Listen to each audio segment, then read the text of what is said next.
Well, hello, everybody, and welcome to the weekly astrological weather. This is your place to get practical guidance for not only navigating with, but thriving with the cosmic tides. I did it, Anne.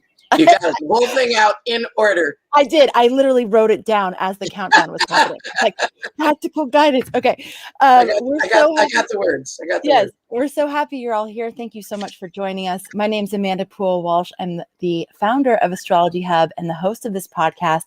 I'm here with your favorite weather woman, predictive astrologer Anne Ortelee, and we're here for the week ahead.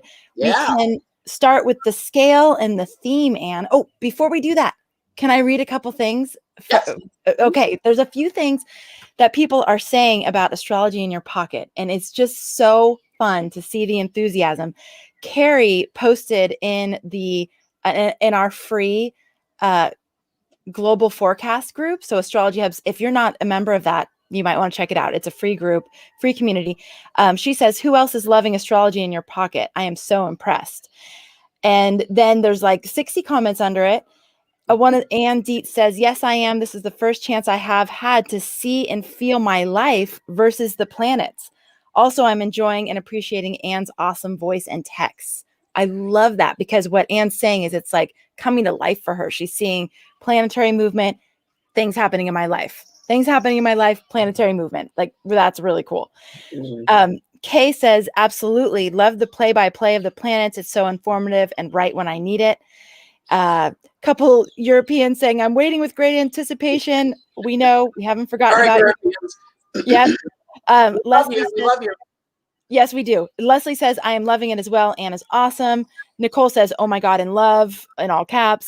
So thank you for sharing how it's going for you. We're so happy to hear that. For those of you who haven't checked out Astrology in Your Pocket yet, it is our newest service featuring Anne and Anne's wisdom. If you love this weekly forecast every week and you want like the play-by-play as it's happening during the week, that's what Astrology in Your Pocket is all about. And you get it in real time via text, both as written text and then a morning audio as well, which everybody's really loving the morning audio, and just to hear your voice. And good morning. Yeah, it's a great way to start the day or end the day if you're one of those people that wants to look back and see if Anne was on, which I know last week, Anne, you talked about earthquakes, and I know there was a big earthquake in Japan yesterday. All of our thoughts and prayers going out to the people affected by that. But yeah, I mean, astrology is amazing. And the more you work with it, the more mind-blowing it is. It's like, wow, even 5.5 years in, I know I'm an astrology baby still, but it continues to blow my mind. Does it still blow your mind, Anne? All the time. Yeah. I was doing a reading yesterday, and we were talking about something, and I went, da-da-da-da. She goes, I'm like, well, it's right there in the chart, and the charts talk. They give you such good guidance. And I'm always like amazed at what they say, Sometimes you don't like it, sometimes you're like, and that's okay too. It's a lesson. The transits come to you as lessons, as people, as ideas, as things for you to think about. So, and but if you react to them badly, you should look at that too, Right, exactly. When I was going through my divorce, I went to 3 different astrologers to see if I would get a different answer. It was like, maybe one of them is going to read this differently. And all of them, "No, honey, you're this is happening. You're getting a divorce." I'm like, could it be a metaphorical divorce? Like I'm divorcing a part of myself? Or is it like an actual, it's like, no, this is happening. It's like, okay, all right. But every single one of them said, there is a brilliant outcome for you. That this is you aligning with more and more of your truth and more of who you came here to be. So that was also very helpful. But yeah, I mean, sometimes we don't like it, but usually it's the thing that we signed up for, even if we can't remember. Right. It gets you where you're going to go. Yeah. So when I got to astrology through a breakup, end of a 14.5-year relationship. And he went off with a person born the day after him, literally like the next day. So he went off with himself, which made a lot of sense in the context of the relationship. So I'm learning an advanced technique. And I had this teacher who was always good at really advanced techniques. His name is Ken Kimball. He's no longer with us, but I was learning tertiary progressions, which are a form of predictive technique around emotions. So he said, "What's the worst day of your life?" So I'm like, all right, this or and I picked the day when I found out, he was with somebody else. And he pulls the chart and he goes to me, oh my God. Now, my primary teacher was a guy named John Marcusella, who's a brilliant astrologer in New York. And he's a Capricorn Aquarius, very, very, so I'd gone for a reading and he had done the same thing. Nope, it's over. He's done. He's gone. But then he told me all this stuff about the relationship. So I'm like, I hate making the same mistake twice. And so I called him and I said, I want to learn how you did that because I don't want to make the same mistake twice. Mm. And we did this thing. And he says to me, oh my God, Ann, the worst day of your life is John Marcusella's birthday. And I'm like, what? He goes, does John know this? I have no idea what you're talking about. He goes, the worst day of your life is John Marcusella's birthday. I'm like, he goes, well, of course you don't. John doesn't know it because, you're just learning tertiaries. I'm like, yeah.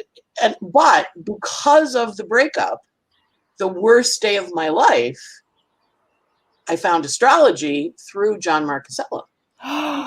Right? Interesting. Yes. Yeah. So I was like, wow, okay. And then I go, boy, he's got a hard chart. That was a horrible day. That said, it totally changed the direction of my life. Yeah. And because I broke up, I found astrology through the vehicle of John. He was my first teacher. Yeah. Mm-hmm. Because I had a divorce, I found astrology as well. Like, how interesting. Yeah. And here we are. Astrology. Yeah. Yeah. So different ways, but we're, it got us. Okay. How about that? And you go, that wasn't in the plan. But here I am. Okay. Make the best of it. Right. And that's kind of this year too. Like, it wasn't in the plan to have a pandemic, but now that we've had it, okay, now what? And that's right. This year. We're all having that awakening energy of change your life, change your form. Now what? Yeah. Mm-hmm. All right. So before we go into the week, if you're interested in joining Astrology in Your Pocket, it's astrologyhub.com/pocket. astrologyhub.com/pocket. It's $4.99 a month. So I broke that down as like 16 cents a day. So Amanda's an old salesperson. All I want to say. Oh my gosh, my dad, only 16 cents a day. My dad would do that all the time. He'd be like, it's less than a cup of coffee. He's from Worcester, Massachusetts, so he'd have that like accent with it too. It's so good. But it's true. I mean, when I broke it down, I was like, my God, like, of course. So anyway, less than a minute an hour. And you get a 24-hour day.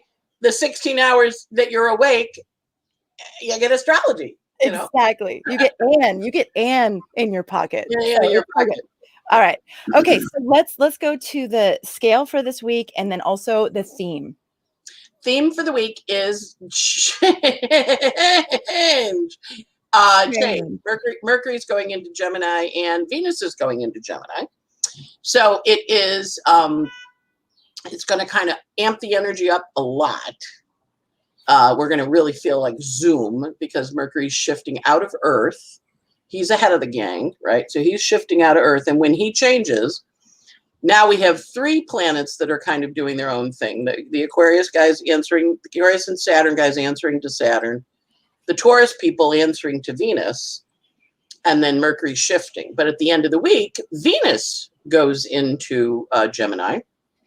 And she brings with her all the Taurus people, the Sun, the Uranus, the Ceres. So she shifts all of them into answering to Mercury now.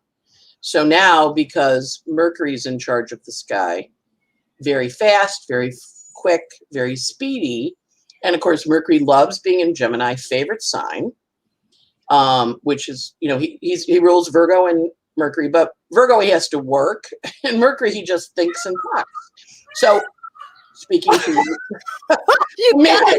Amanda has peacocks, and they pipe up whenever there's an important point, and there are 2 of them, and they're boys in the backyard in her tree, Gemini, chatting away. And there's a girl peacock who's ignoring them. And they're kind of chatty boys. So anyway, Gemini. So I imagine those peacocks are going to be part of us for the next few weeks because Mercury also is going to spend a really long time in Gemini. He's going to go into Gemini tonight, May 3rd at 10:49 p.m. East Coast. And then he's going to leave Gemini July 11th. And everybody goes, ooh, I thought Mercury was only in a sign 21 days. Yeah, well, he's got a retrograde, right? So he goes into Gemini. He gets into what he calls his shadow, which is when we start to find out what the retrograde's going to be about, May 15th. And the period of May 15th to May 29th, when he stops at 24 Gemini, which of course is that hot degree we've been working with, right? And it's opposite the Capricorn clump. So it's change, change, change. He stations on May 27th at 24, and then he goes backwards until June 22nd, when he stops at 1616. So everything in your chart between 16 and 24 is activated 3 times. 1 for the go in, 2 for the backward, 3 for the go over, right? So reference the pinball podcast we have on the Astrology Hub to talk about watching those planets change. So any planets you have between 16 and 24 are going to get activated. Then when he stations to go direct at 16 on June 22nd, then he goes forward and he leaves his shadow on July 5th. So that's when the Mercury retrograde drama is over. And then he leaves Gemini on July 11th. Now, interestingly, on Friday, Venus goes into Gemini. And when she shifts, she takes the whole sky with her. All the Taurus planets now report into Mercury. He's the boss. Now, retrograde Mercury in Gemini, lots of conversation, lots of communication. Whenever we have retrograde, we get the ghosts back. Mercury and Venus meet up. We have a lot of drama because we also are in the middle of this, we're going to have the eclipses. So a lot of old stuff's going to come up, old family members, old papers, old stories, old things. And of course, being an anal Virgo, I cast, because I'm doing the podcast for this week for the Astrology in Your Pocket, Venus enters Gemini at 10:09 p.m. Mercury enters Gemini 10:49. So they both are Sag rising charts, which makes Jupiter really important. And Jupiter is on Niobe. And Niobe bragged about her children. She had 7 boys, 7 girls, and she bragged about them. So the gods came and killed them. So she then roamed the earth pale green as the mother of lost children. Now, interestingly, I said that in my weekly weather, and Emily wrote me, she said, the New York Washington Post, they're opening an exhibit at Lincoln's Cottage on Mary Todd, and that she lost 3 of her 4 children plus her husband. And of course, Niobe's husband killed himself. I mean, Lincoln got shot, but you know, the role of mourning and grief in our life. And of course, it's Gemini, which is children, but it's also us going back and looking at our childhood, looking at our younger self and understanding what of that was lost and how do we reclaim it. So I think that's part of Mercury's journey, because he's going to dance with us until the middle of July. It's a long time. Plus, he's normally only retrograde 21 days. He's going to be retrograde 24 days. And he's talking to us about those ideas we had when we were young, those thoughts we had, what we were like as a youth. What was our childhood? What part of our childhood was lost? What about our inner child? We're going to see a lot of inner child stuff on the, I always watch Facebook as a barometer of these things, and Instagram, a lot of inner child, a lot of, what my childhood was like, but what I didn't do. And this last week, I've been having a lot of readings with folks about, well, I gave up art at age 20. Well, I stopped doing this at age 7. They said, you can't make a living doing that. And so all these people are kind of going back and reclaiming or remembering what they didn't do. And of course, the Uranus Saturn says to you, what haven't you done yet? What do you need to, what is it you're creating for the next 20 years of your life, which we're figuring out this year. So it's a very juicy week. And what that means is, for those of us who are kind of moseying along and having a grand time, it's a 3 or 4. And then for some of it's a big one. It's like out there, in the 100, 200 range, because of the awakening energy. And because these planets are all kind of going to be coming up to the North Node and saying, hey, hey, hey, hey, hey. There's a great thing on Jimmy Fallon does the thing with his band, and he got the cast of Hamilton to sing Helpless. And the thing opens with, hey, hey, hey, hey, hey, hey. And then she goes, helpless. And it's a beautiful song of seeing him falling in love and, you know, kind of having that kind of thing. So that's also Gemini, because Venus is going into her flirty place, because she's in Gemini now. So she's going to be in Gemini. She's going to be like, hi, hi, hi, hi, hi. So there's a happy energy, but because of the retrograde, it's a retrospective energy. Family reunions, class reunions, wedding, ceremony, all that kind of stuff. And then emotional, because in the middle of this, in May 15th, Jupiter goes into Pisces, which is very sentimental. And he and Mercury are good buddies, but he's going to be in Pisces and Mercury's going to be in Gemini, kind of stirring up emotions. So it's an emotional week, hopefully in a good way. But if hard emotions come up, those are things you need to reclaim. And of course, Mercury is going to square Neptune 3 times while he's retrograde. So this last week, as he's been in Taurus, he's been sextiling Neptune. And now as he squares it, people are going to go, I don't know that I can do that dream. And I'm like, well, you can. You know, you are an artist, right? Yes. You work in an art gallery. You're around artists, but you have this art part. And then when you explore it a little, you're doing art. Like, you know, it's like really being gentle. You know, like when you're a little kid and somebody says, you know, your trees aren't purple. And you go, my trees are purple.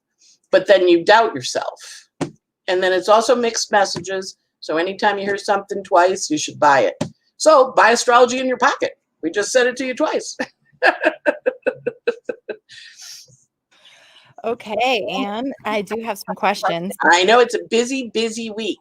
Mm-hmm. But I thought it was fascinating that there's an exhibit about Mary Todd, who society felt mourned her children too long.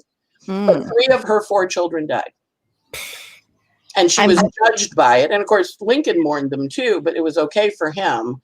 Her, they thought she was crazy. But only one of his kids survived. Her kids survived past age 18. I mean, that's a lifelong mourning in my perspective. Okay. Yeah. Anne, yeah. When is the shadow period? You said that there's a period with this Mercury retrograde where the story is being set up, like the Mercury retrograde story. So May 15th May to 15th what? to June to May 29th when it stops. May 15th to May 29th, the story is set up. Right. And then the story unfolds May 29th through June 22nd. And then the story goes forward again from June 2nd through July 7th. So it's like, think of it as a Z. Mercury comes in, and here is May 15th, and then he goes over here, and then he goes back, and then he goes out. So it looks like a giant Z in the sky. And literally, if you Google images of retrograde, it looks like a Z. You know, when they do time-elapse photographs. Right. So, but he traces the same path 3 times. So he tells you this, you know, and it's kind of the old salesperson thing. You tell him what you're going to tell him, then you tell him what you're telling him, and then you tell him again. Because, you know, it takes a little while for you to really hear it, you know. So he sets it up as of May 15th, but he enters Mercury today, or Gemini today, and he goes, woo, we're going to have fun. And you know, that's a lot of Mercury in Gemini. What if you have Mercury and Gemini in your chart and or Venus and Gemini in your chart? What does that, and what does that mean in general when people have, you know, the transits that are happening matches what they have in their chart? They're having what we call a natal return. So in the same way we say, you know, many happy returns of the sun to your place of birth, the planets all have returns too, where they get back to the place of your birth. So if you have Mercury in Gemini this month, you'll have this next 2 months, you'll have your Mercury return, which tells you about Mercury for the next year. If you have Venus in Gemini, you'll have your Venus return, and it'll tell you about Venus for the next year. When you have your Mars return, you get a 2-year cycle.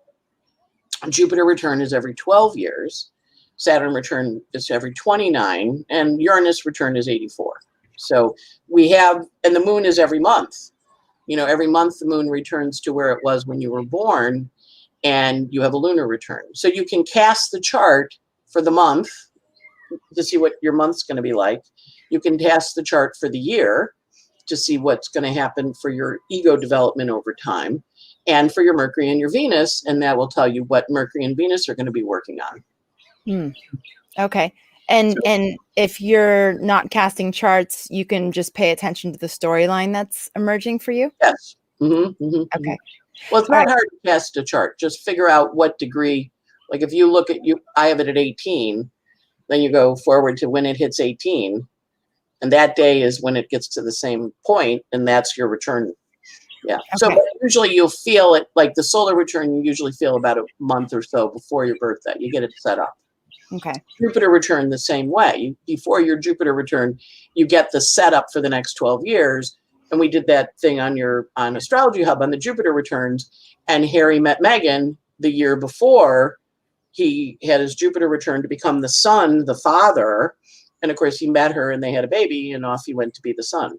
So it sets up usually the month. Well, in the case of Jupiter, it's 12 years. It sets up the year before you have your Jupiter return. So everybody that's 49, 59 right now is getting set up for the next 12 years. Got it. All right. For anybody interested in Anne's Jupiter Cycles Mastery Class, that is available in our Academy. So you can go to astrologyhub.com/academy and see the Jupiter Cycles Mastery Class that Anne taught for our inner circle. So but you also, every planet has a return. I mean, you know, the Neptune return, when it happened, it was back in the 1860s. Kodak was invented. Eastman Kodak, photography and film. And of course, when they had their Neptune return now, that Kodak went out of business because nobody needs film anymore. Everybody uses digital. But after 165 years, it shifted. And the Civil War was the first war recorded on film. Yeah. So.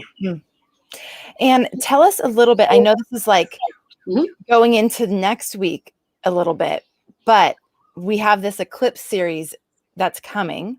Yeah.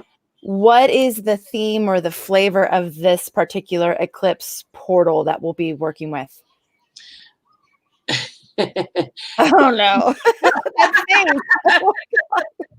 You always like it when I laugh like that, Amanda. Well, the pause, the face, and then the laugh. And then the laugh, right? Yeah. It's like, all right. Okay. So what we're going to have first next Tuesday, we're going to have a new moon in Taurus. So we're going to talk about that. And that new moon is at 21 Taurus, same degree as those Capricorn planets. That marks our entry into eclipse season. So we have a full moon eclipse on Gemini Sag 5 Gemini Sag. And then the second one is a new moon eclipse at 17 Virgo, or 17, 17 and it aspects the Virgo. Let me just look it up here. Get my data right. So the July eclipse is the full moon on July 26th or May 26th is at 5 Sag 25, and then the new moon eclipse, which is June 10th, is at 19 Gemini 47. Okay, so 19 Gemini 47, of course, squares the US Neptune. So that's big. They're on the nodes of fate. So what eclipses do is they kind of set a story. So in this case, because the first one is the full moon, we have the new moon next week in Taurus, which says possessive, want to grab it, want to hang on to it. And then the full moon says we're blowing it apart. Go back to December of go back to end of November. Hi, Peacock. The Peacocks always let us know when it's important. Go back to November of 2019 and what started then, and then go back to September of last year and what was the test. And now we have the full moon of Gemini Sag. So the sun's in Gemini, the moon's in Sag. So it takes the story that began at the end of November, and it says, okay, so now this is what it is. Now the issue, of course, is because it's on the nodes of fate, it's a bigger deal. So full moons always have us see things. And because Mercury will be, because think of the day, the new moon is the 11th, you're right, the new moon, the full moon rather is the 26th. And so that is as the retrograde is going on, where we're having this wake up. Oh my God, I see it now. And of course, Mercury's dancing in those areas. So I'm always like, it's not going to be that much fun, but it'll be interesting. And so when I see that, I'm always like, well, you know, if we look at that full moon energy that happens in May on the 26th, because we're going to be right as Mercury stops and gets ready to go a little wild on us. And then we're going to deal with the eclipse and the retrogrades, the second eclipse, which is, well, what do you actually want to do? And it's going to be getting the square from Mercury. So we're going to be getting the conjunction from Mercury. So we're going to be making a lot of choices.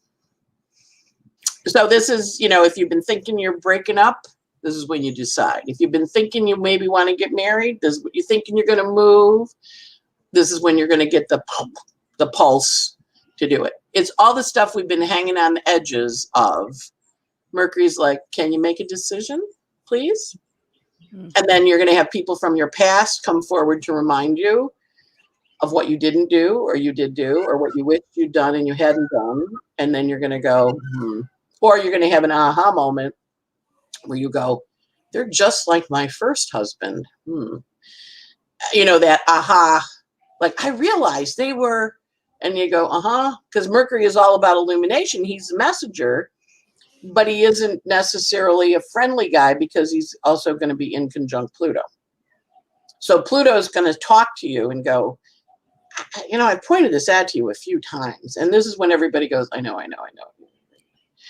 I'm doing it again, right? And Pluto goes, yeah. You want to change now? And, you know, to the extent that we agree to or not, that's the deal. And we're also going to have Saturn go retrograde in the middle of this mess. So it's the month of May is very busy. And, you know, we just go, okay, so the eclipses are illuminating, choice direct. They always are choice directing. They always put you on your path. So think 9 years, 19 years, 27 years, 36 years, increments of 9, choice points. Think back to 2002, back to 83, back to 64, choice points. It's big. It's a big one. Because it's also for us as a people, the ascendant of the United States is on the ascendant of the U.S. chart. So it's us seeing things in a different way. Yeah. Okay, so for collective United States, seeing things in a different way, things being illuminated, choices being forced, or like it's go time to make the choice that you've been. Go time to make the choice. That's because a lot of people are like, you know, maybe I will. This, that little, and it's like pick. Right. Pick. Yeah. And it'll be obvious why we need to do that. So you're saying May 11th through June, what is this whole period of time? Well, the eclipse starts next Monday. Right. And then it runs to the full moon, to the new moon, to the next full moon, which is, you know, this one only has 2, right? So the full moon on the 24th of June is at 3 Capricorn. So June 24th. So this period of May 11th till June 24th is what you're saying. Okay. And the setup for it, is it already being set up, or is there? It's already set up. But, you know, and some of the people, you know, the cardinal people already did shit. Excuse my French. They already did stuff, right? So cardinal people are what? Aries, Cancers, Capricorns, Libras. They already made changes, and you're talking about sun sign? Anything. You know, the cardinal planets have made the decision and acted. If it's a sun sign, yeah, a sun or a cardinal rising or cardinal midheaven. The mutables, they're ready. And then the fixed, they're going to be dragged kicking and screaming at the end of the year on the 24th of December. And when you do that, when you look at someone's chart, are you looking at the balance of that? So someone could literally make a list of all their placements and what sign they're in, whether or not they're cardinal, fixed, or mutable, and literally just add up the tally. Like I have 3 cardinal, I have 4 mutable, I have, okay. And what do you include in that calculation? The 7? I do all the planets, and I give 2 points to the lights and the midheaven and the ascendant, and 1 point to the planets. So if the lights are the sun and the moon. Sun and the moon and the ascendant and the midheaven get 2 points each. Okay. And then all the planets get 1 point. Very helpful. Thank you. And then it kind of ranks it. So like I am a fixed rising, but a mutable midheaven. So I like it the way I like it, but I'm willing to adapt as I go forward.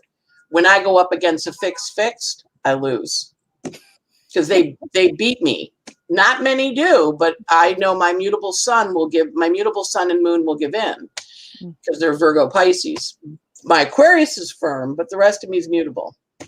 So appeal to my Virgo, appeal to my moon, drives my assistant crazy. And I'll change it. She'll go, "What are you doing?" I'm like, because her chart is, "Ann, I have to go do this," because that's what happens. I change my mind and she has to do it. So that's good. But when I run up against a fixed, they're immovable. They don't move.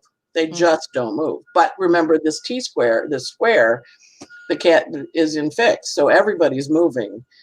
It's just when. Everybody's changing. It's just when. In the same way we all changed in 99 going into 2000. We had to change because the planets that were in fixed signs were having a fight. And when they fight, we move. Even if we might adapt a little, but there's a real push to move and change. Okay. So that you can rank so it's 2 for those who went, "Oh my God, that went too fast." Yeah. 2 points for the lights, 2 points for the ascendant and the midheaven, and then a point for the other planets. And then you also do your signature. You want to add a little magic to it. What element are they in? Right? Are they in fire, water, earth, or air? So you're fixed air, you're an Aquarian. You're fixed water, you have more water and more fixed, you're a Scorpio. So even if you're a Pisces, but you have a lot of Scorpio, you'll be a fixed Pisces. So it gives you this, it's called the signature of your chart. Right, so you can have a lot of planets in this, a lot of fire planets, but if they're in fixed houses, they're going to give you a fixed feeling of your fire energy. Oh, this is so interesting, Anne. I've heard you astrologers talking about signatures for a long time, and I didn't realize what it is.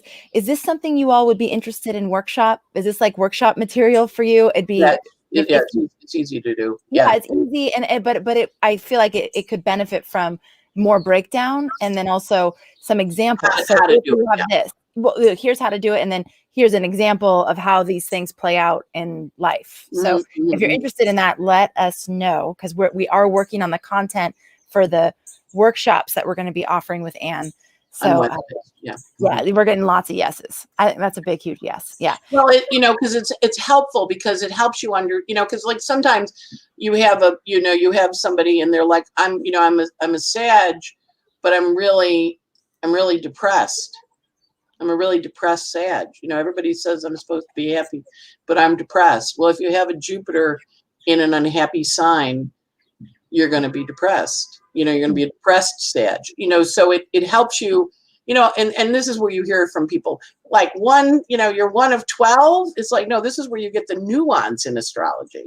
Yeah. I'm a fixed fire person, even though I'm a Virgo, right? Oh, okay. So what's that about? Well, I'm very passionate and very whatever. And people go, well, you feel more like a Leo. And you're like, well, I am a fixed fire. I am a Virgo, but with a lot of fire, so it gives the signature of how and you think about signatures and how different they are. Yes. You write the letters in block letters, but when you write it in a signature, it's your kind of like how it shows up, what it looks like. So it is energetically what it feels like. Brilliant. Okay, so we have a big period of time that we're entering into with these eclipses change. If you're predominantly cardinal, you've probably already been initiating these changes. Yeah. If you're mutable, then you're going to be probably doing the change in this period. And if you're fixed, you're probably going to wait until the end of the year, and you're just going to have to get pulled along because That's what's happening. That's what happens. Yeah. Okay. But the fixed people are complaining right now. They're going, I think I have to change. It's like, you do. Oh, yeah. Which is okay. I mean, they don't like, that's why they're fixed. They don't like to change. Yeah, I just feel it for them. I'm like, oh gosh, that feeling of like, oh, but I don't want to. I'm comfortable. It feels good here. Like, I don't want to do that. I always think of the fixed people as getting dragged, kicking and screaming into the next thing. Hey, they picked fixed. They wanted to be stable and stay where they are. So we gotta love them. That they hold the seasons. They are the Tauruses, the Leos, the Scorpios, and the Aquarians. And you try and argue with an Aquarian, not going to work. You try and get Scorpio to do something it doesn't want to do, not happening. You try and get a bull or a cow to not plow the fields, no. And Leo, like, I got to shine, baby. And you might be like, turn it down a little. And they're like, no, I got to shine. So the fixed seasons are the maximum energy of the season. Right? They're the maximum it can be. It's the hottest it's going to be in August. It's the coldest it's going to be in February in the Northern Hemisphere. It's the springiest it's going to be. All the leaves are going to fall off the trees in Scorpio. Because it's an ending, and we see the killing frost, and we see the leaves fall, and we see through the skeletons of the trees to the houses. We go, I didn't know there was a house there, because now we can see it. So they all have their gifts. When they say follow the money, that's Scorpio. Like, if you know where the money is, you know what's been going on, right? So accountants knowing secrets. I have a really good friend, Tom. He's a Scorpio, and when he was doing his Scorpio, he's retired now, but when he was doing his Scorpio thing, he knew where everything was, so his boss was having an affair, and they approached him, the board approached him and said the boss was he was a big guy and the boss was a big guy. And he's like, well, yeah. I have the expense reports. So he gave him the expense reports. And then he says to me, but they didn't ask about the $200 worth of flowers you send her every week that he bills to the office, but that never come here, that go to her house. They didn't ask about it. I didn't tell him. And I'm like, you know about the flowers? He goes, of course I know about the flowers. I'm the accountant. So that energy of Scorpio, knowing the secrets, and then also knowing I didn't tell them all of this. I just told them what they asked for. That's Scorpio. That's a therapist. They don't tell you anything, but they get it out of you. So so it's an interesting week, because with Pluto and Mercury they're having an argument, really. So as they argue, Mercury goes, I think we should tell. Pluto goes, I don't know that we should. Mercury goes, I'm going to tell. Pluto goes, no. So I have a niece. Who's winning this argument? Is Pluto or Mercury? Mercury. So it's going to be told. Okay. Might not like it, but it's going to be told. Yeah. Okay. Woo. All right. So we have this week Mercury moving into Gemini and Venus moving into Gemini. And they're going to play a little race. And then Venus is going to pass Mercury right as the eclipse happens. So what does that mean? Like Venus passes Mercury around the eclipse. What does that mean? Venus is catching up to Mercury. Mercury's stopping, and he's going, oh, I forgot something. You go ahead, honey. I'll catch up with you later. And then he goes backwards, and then she goes ahead. Okay. But it's Venus-Mercury eclipse. What do you want? What's important? What's because Venus and Mercury are buddies. And they're in Gemini, and Venus is very flirty in Gemini. She goes, I want this and this and this and this. She wants a bunch of stuff. And Mercury's like, okay, I didn't bring my wallet. I'll go back and get it. And you go ahead and shop. And off he goes backwards and she goes forwards. And then we have the eclipses, and of course, Venus then is going to be arguing with Pluto too. And who wins that one?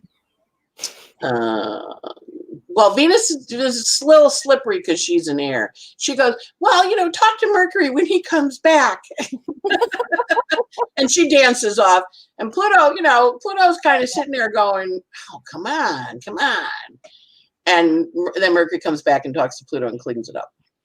Okay. A lot of stuff's coming out. And in our lives, in our emails, in our stories, in our ways. And also because they're in Gemini, they're going to give you a new way to think about it. They're going to say, you always thought it was this, but you find out this. So let's say you're searching for a missing parent, and you find them. And then you find out they didn't know about you. They didn't know you existed because your mother never told them. You found your birth mother, and then you found your father, and didn't know you existed. It's often those kind of deep reveals, and what they do is they restructure the foundation of your belief systems about things, because you look and you go, wow, my belief system has now been challenged and changed.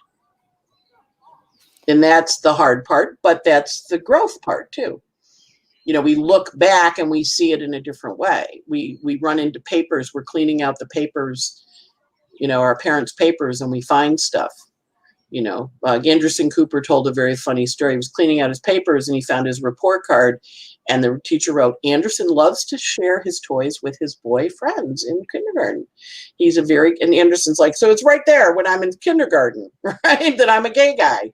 So it's like going back and having the aha energy around the structures that you took for granted, that now you're looking at with a different light because you see them differently, right? All right, here we go. That reveal of and then you go, got it. Right. One of the things we talked about last week, you read that great Rumi quote, and that was, welcoming whatever comes to your door. How many of you did that, by the way? Like, I had several opportunities to do that, where something was feeling unpleasant or uncomfortable or just sort of unwelcome, really. But I remembered the Rumi quote, and I was like, all right, okay, I'm welcoming this, like, laughing. I'm laughing and I'm embracing it. But it really shifted. It was like, okay, well, what gift does this have to bring me right now? And it was powerful. I don't know if any of you practiced that, but we talked about it last week and said that would be good practice. It sounds like we can continue that practice probably till the end of July. Till the end of July, and probably till the end of the year, and probably till the end of our lives. But this is a good potent time to be doing that. Yeah. Okay. Because Mercury is gleeful, and things that are said with humor are often true, and they say, tragedy plus time equals humor. And, or difficulty plus time equals humor, where you can look at it and kind of laugh and go, oh, okay, that's what that was for. Do you have the quote handy? Just for those that weren't on last week. I might. Okay. I'll just do a couple more. I have these piles of things. I do have the quote handy. Okay. I'll just, yay, there we go. The guest house. This being human is a guest house. Every morning, a new arrival, a joy, a depression, a meanness.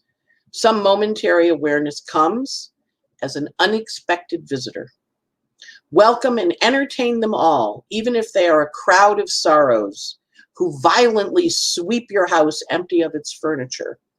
Still, treat each guest honorably. He may be clearing you out for some new delight. The dark thought, the shame, the malice, meet them at the door laughing and invite them in. Be grateful for whatever comes, because each has been sent as a guide from beyond. And back to Georgia at the beginning of the year, invite the angry witch, the angry energy. Invite it in. Say, okay, what are you bringing me? What are you? And if you get a call, because Mercury retrograde is like people calling you from your past and going, hey, I'd like to talk to you. I have some stuff. You kind of go, I don't really want to talk to you. All right, and think about it then. You don't have to talk to them, but think about it. Like, what would they be calling for? I had I was talking to somebody, and somebody had come and made an amends to them, which is one of the steps of Alcoholics Anonymous. And she said it wasn't very satisfying. And then, well, what would you have liked them to say? And then she had a list, and I'm like, all right, well, make amends for that with you. Like, you do your side. They could only do this, but you have a bigger list. You didn't feel comfortable saying, and what about this? And what about that? But you can do that on your side. Because remember, we carry the stuff with us too. We hang on to it like it's it's our baggage. It is our baggage. Right. Yeah. So this is Gemini saying to you, do you really want to carry that? Is that really something important for you for this next chapter? Or would you maybe like to do something else? Yes, that quote is epic. The greeting it with laughter, I could definitely work on that part. It's normally like it comes in, it's like, oh yeah, I'm supposed to welcome this, embrace it, and then I remember. But the laughter part, that's mastery level right there. That's when you can have those things like Heidi says, I'm having jealousy come in. When you can have jealousy come in and laugh like, oh look, I'm jealous. Like, what's this showing me? What's the gift here for me? Jealousy is you really want that. So how can you get it for yourself without killing the other person? Right. Uh-huh. Because it represents something you don't have, and that's okay. Jealousy, that's Eris too. She points out, well, you don't have that. And you go, and she goes, don't you want it? And then you have to kind of invite it in, because recognizing it and embracing it rather than disowning it. Because when we disown something or we banish it, it gets bigger. It takes a lot of energy to banish stuff. But to laugh it off or to laugh at ha ha ha, it helps it shift into an easier space. Mm-hmm. So go, oh, I'm jealous. See, when I was a kid, my aunt and my mother had a jealousy thing. My aunt was jealous of my mother. My grandmother did nothing about it. So my mother with us was always, when the green-eyed, she called it the green-eyed monster. When the green-eyed monster showed up, oh, there's the green-eyed monster. So it named it, and then you had to kind of figure out what it was. What was it? So when I see envy, I kind of react to it like, oh, there's envy. That's interesting. What am I feeling envious about? Because it got named a lot as a kid, right? So when you know that, it helps, because then if you name it, you can claim it. If you don't, and you may not want to claim it, but you have to at least own it, that you have that reaction. But if you banish it, it's going to eke out some other place. It never goes away. So it's like, okay, let me own what of that, what's it trying to show me, Last week you brought up the analogy of the garbage. Like, it's time to take out the garbage. And I thought after, it's like, well, yes, of course you'd rather know where the stinky garbage is and take it out, because it's stinking up your house either way, whether or not you want to acknowledge it or you do, it's there. So yeah, there's so much there. Yeah. Some people saying envy, jealousy. It seems like that might be a little bit of a theme for people right now. All right. Eris and Pluto are in a square, right? So Pluto's moving back to square Eris. He's going to square her in October. So, or in April, or not in April, in August and October, he squares her. He squared her 3 times already, and he's going to square her 2 more times. And she's at 24, so she's getting the energy from the Venus at 24 and the Sun so Venus is squaring Eris, or is semi-sextiling Eris. So envy can be up a little in a weird, kind of in a blindsiding way. Like, oh, I didn't realize I was envious because they're in a semi-sextile. Yeah, because she's at 24. So they're aspecting her. All right. Well, that explains it. Yeah. Okay. So we have eclipses coming up. These are going to bring in old stories, family members. Literally, my parents are coming to visit during that portal. We have Jupiter on Niobe, and this could bring up the role of mourning or grief in our lives. In the myth that she lost her children. So what of your childhood have you lost? Exactly. Understand what was lost in your childhood. What were you like as a youth? What parts of your inner child really still want to be expressed, that are maybe mourning for having mourning for not expressing them. Exactly. Yeah. So taking some time to contemplate that's really interesting and probably very fruitful for everybody. Where did you not do what you wanted to do? What did you stop? Why did you stop it? And can you bring it to life? Maybe in a different way, maybe not the way that you thought of it as a child, but in another way. Explore that. It feels good. You said this is a juicy week, that we have this flirty Venus energy. How long is Venus in Gemini?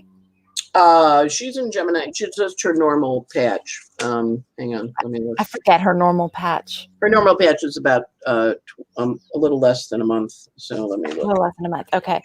And we can see her in the sky now, right? She's yeah, she should be showing up again. Yeah. So she is in Gemini from the 10th through June 3rd. And then she goes into Cancer. Okay. All right. We have Jupiter moving into Pisces. When is that happening? Jupiter moves into Pisces on the 15th of May. So not this week. No, next week. Next week. He will be, yeah, Jupiter going, remember, he changes his favorite sign. He takes from the air, he dives into the water. It's like high dive into the water. Mm-hmm. He's going to be there through the end of July. So he kind of activates the Pisces energy again. And then he goes backwards into Aquarius until December. And then next year he's in Pisces.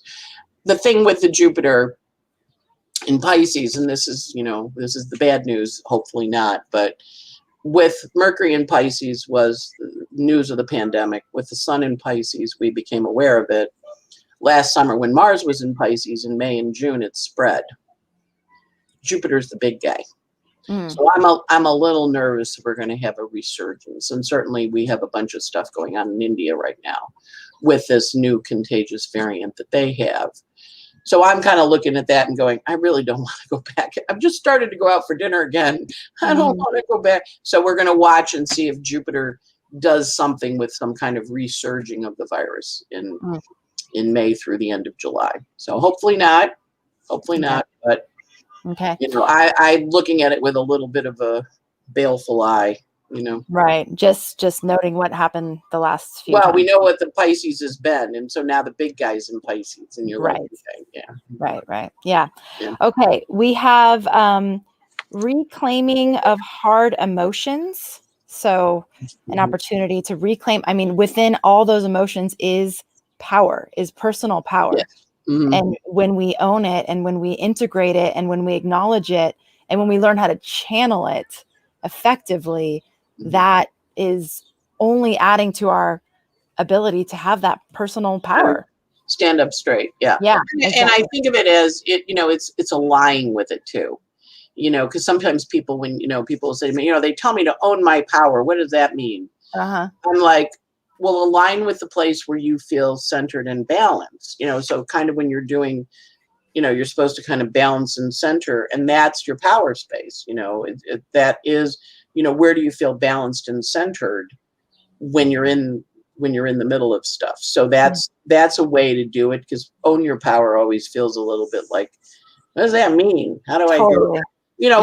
People use phrases and I'm always like, well, what does that mean? Exactly. I don't know. I say it. That was what you have to think about. And Gemini, of course, thinks about what it is. And you may say, I own my power when I do this. That makes me feel powerful when I do that. That makes me feel grounded. That makes me feel safe. Think of different words for power, because a lot of people, power can scare them. Right. There's that Marianne Williamson or Nelson Mandela, you're not really afraid of your light. You're afraid of the power of the light, that quote, which I'm not really remembering very well right now, but it's understanding how do we stand in, I think of Pluto because he is, he's the truth teller. It's like when you're standing in that space and inside of you and you go, this is the truth of my being. That's Pluto. This is my truth, and it has the good sides and the bad sides, and it's not to be dismissed. It's to be understood on some level, and to the extent you can understand it. And it's not always. And again, Pluto transits always take after they finish, you usually are in some kind of power struggle or a big life transformation, and we just had one last year. The whole world had a Pluto transit. We all got to see everything get transformed.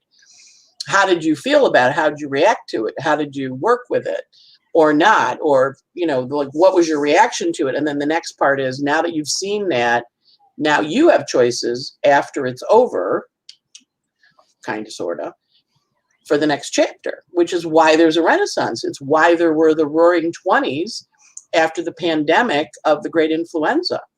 Google the Roaring 20s, and what it was like, yay, we're free, we're out, blah, blah. But Pluto always brings you a gift because he's part of the underworld. And he owns the diamonds, the jewels, the gold, the riches. He's the oil. He's the things that we give value to as humans. And certainly Earth, we like to live on it, not in the ocean or in the sky. It's got this energy of what our foundation is too. So and of course we return to Earth when we're dead. From Earth we come, and we're all stardust. We're all part of this wonderful solar system, this wonderful universe, and we are created to understand how to work with all these different energies to evolve. And Pluto is always evolution, always evolution.